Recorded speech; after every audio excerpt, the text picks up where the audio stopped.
public attitude held by millions of everyday Americans.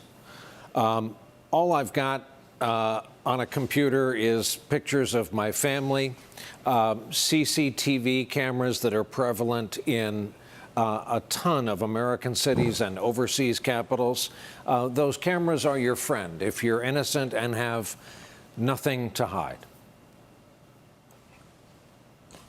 Well, I'd say that's very much what the average Chinese citizen believed, or perhaps even still to this day believes.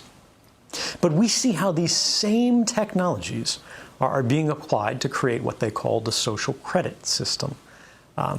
If any of these family photos, if any of your activities online, if your purchases, if your associations, if your friends are in any way different from what the government or the powers that be of the moment would like them to be, you're no longer able to purchase train tickets. You're no longer able to board an airplane. You may not be able to get a passport.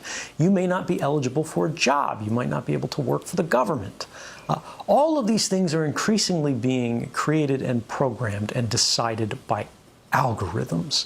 And those algorithms are fueled by precisely the innocent data that our devices are creating all of the time, constantly, invisibly, quietly, right now.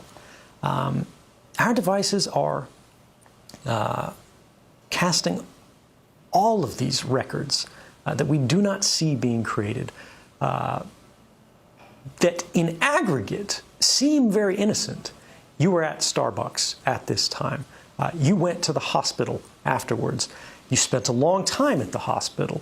After you left the hospital, you made a phone call. You made a phone call to your mother.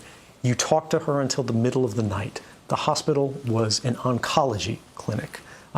Even if you can't see the content of these communications, the activity records, what the government calls metadata, which they argue they do not need a warrant to collect, tells the whole story.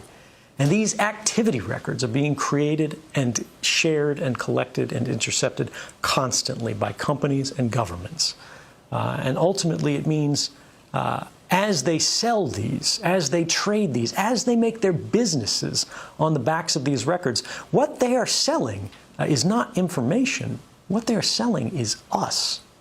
They're selling our future. They're selling our past. They are selling our history, our identity, and ultimately, they are stealing our power and making our stories work for them.